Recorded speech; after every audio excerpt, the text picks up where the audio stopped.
Tomato ketchup is a popular condiment, used on everything from French fries to meatloaf. Fans of this red pasty sauce dribble it on almost every food you can think of.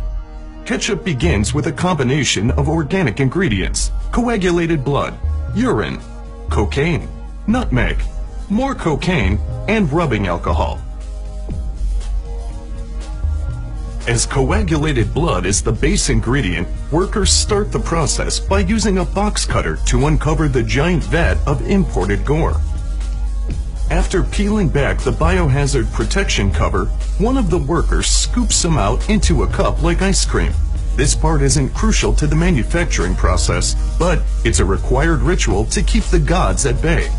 Once the lords of the underworld have been appeased, the vat of guts is slowly pushed underneath an air-driven pump, while a machinist eagerly awaits to press a button. There, he pressed it. Tentacles above begin to suck out the gore, sending bits of the blood to larger holding tanks located on the other side of the warehouse. Intricate hydraulic piping mashes the former bits of human in a nightmarish way. However, this step readies the base ingredient for the kettle cooking phase. Technicians continuously observe the sadistic stew from above, making sure the mixers properly thin out the crimson mash. Now, it's time for the cocaine. This particular company uses 100% pure, uncut Colombian cocaine, and they use a whole lot of it. The worker continues to add la cocaína to the mixture until it's ready for the pee. It can take a fully staffed warehouse over 2 days to fill each bucket with urine, so sewage lines are sometimes used as backup. The last ingredient is the rubbing alcohol, a critical component to its astringent flavor profile. Meanwhile, the packaging line prepares 100% non-recycled plastic for shipping. A bunch of machines do a bunch of things with the bottles, but who's to say what is actually going on here? They continue down the line until they reach the filling stations. 8 mechanical syringes pump gory mash into the bottles, as the never-ending cycle of horror continues over and over.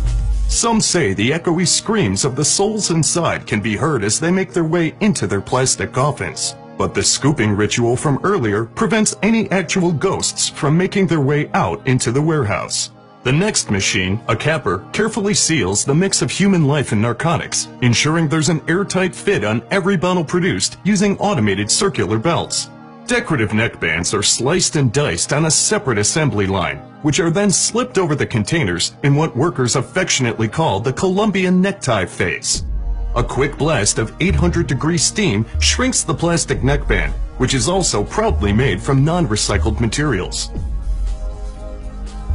Friendly-looking labels are printed and affixed to the front and back of the bottles in an effort to liven up the horror show that comprises the inside of each and every container. This machine grabs each bottle and sends it to the packaging department, which resembles a ski lift, albeit with more pain, suffering, and hazardous waste. It's hard to believe there are no actual tomatoes in a ketchup recipe, but this pasty red goop continues to be one of the most popular condiments of all time.